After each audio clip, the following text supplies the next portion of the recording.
much for having me at this global forum. I am Vasanthi Srinivasan. I'm a professor in the Organization Behavior and Human Resource Management at the Indian Institute of Management, Bangalore.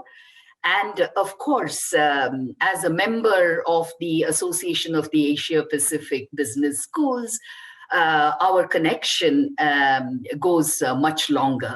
So it is indeed a privilege for me to be addressing this wonderful audience, especially on a topic that I think is going to become even more important as we look at the post-COVID world.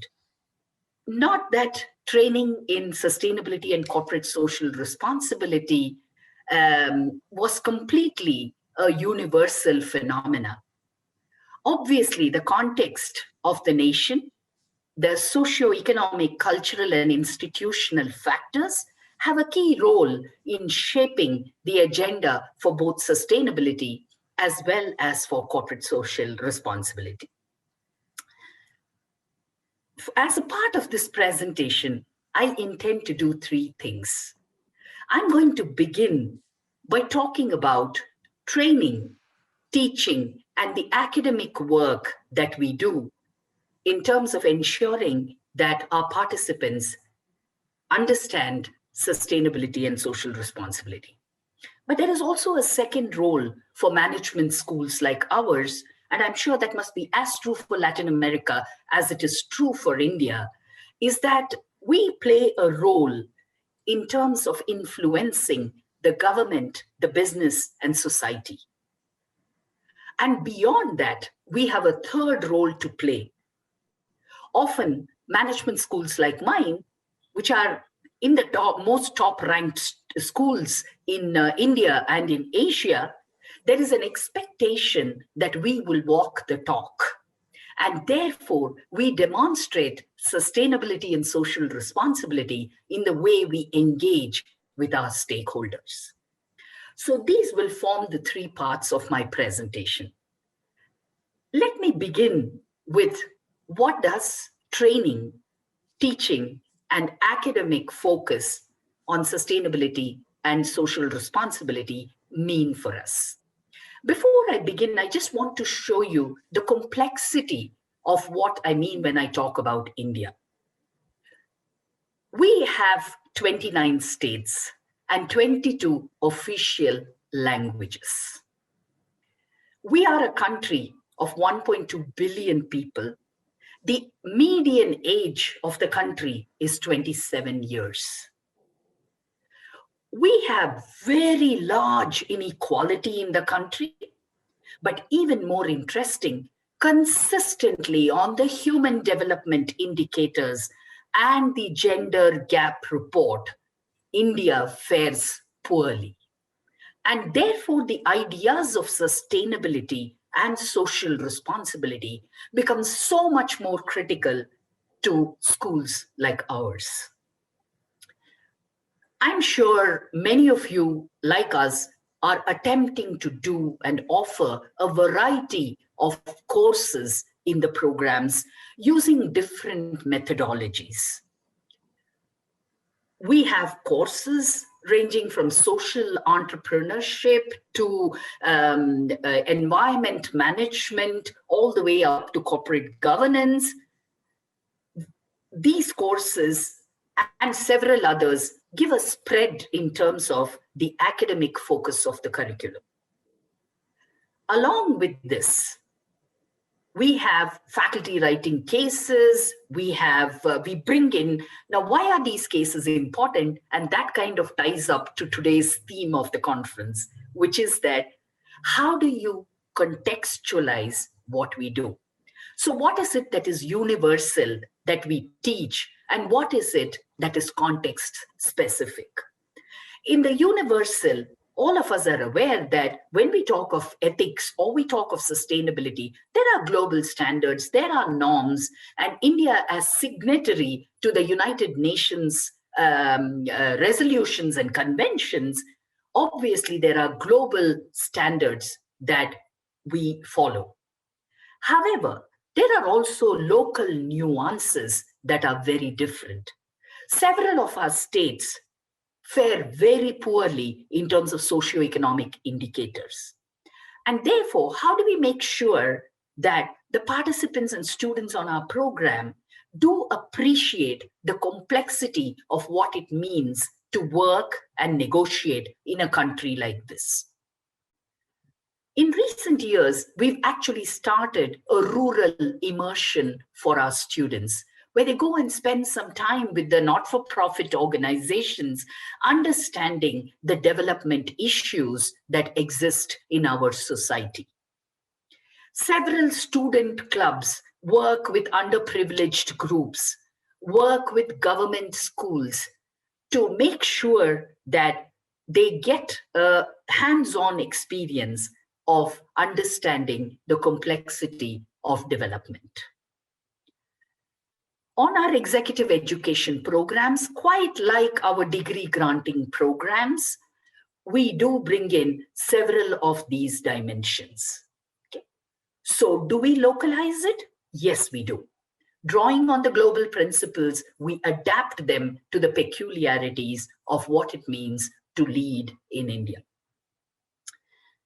Let me now move from there in terms of talking about, as a management school with a vision of providing thought leadership and social impact to business, government, and society, the institution itself creates several pathways and vehicles for impact. The first is really the Center for Corporate Governance and Citizenship, under which a large number of the activities pertaining to sustainability, corporate governance, citizenship, social responsibility, ethics, all of them come under this center.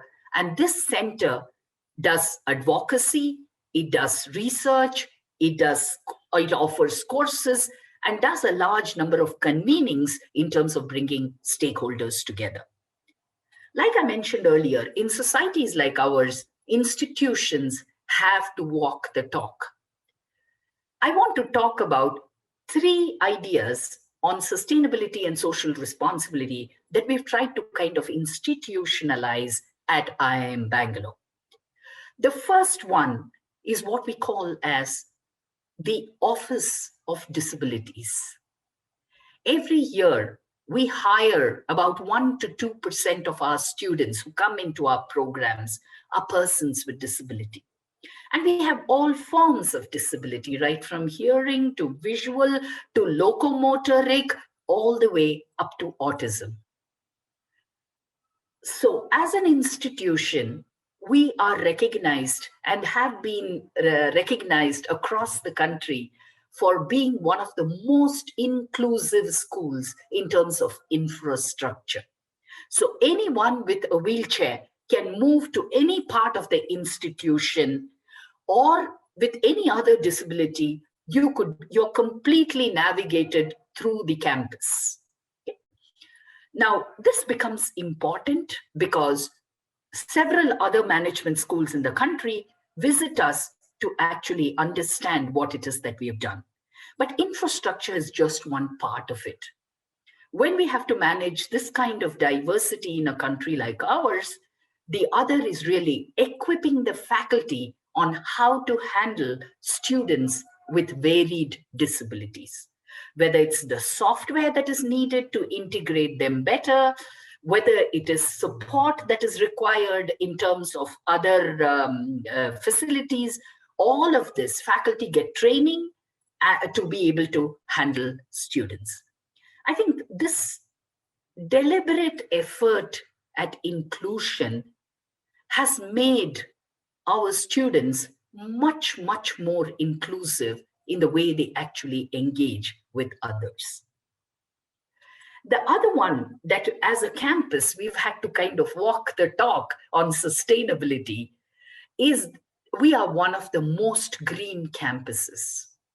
Whether it is harnessing solar energy, whether it is in preserving biodiversity, whether it is in ensuring there is no food wastage, whether it is in ensuring that the design of the building accommodates the kind of environmental norms and philosophy of the institution, every single part has built in it environmental sustainability. I keep coming back because as a management school, it's not about what we teach. It's about how we walk the talk, and therefore we are always under greater scrutiny. Last but not the least, let me focus on the aspect of what's the role that institutions like ours play in countries like ours. I think we act as the translators, interpreters between government, business, and society. How do we do this? We run social entrepreneurship programs for different communities, for marginalized communities, for women entrepreneurs, for students. Right now, as I speak to you, the institution is engaged in supporting the Department of Science and Technology of the Government of India to run low-cost technology development for persons with disability. Okay? So when we talk of social responsibility and sustainability, we can very clearly see how much it goes farther than what we do in the classrooms.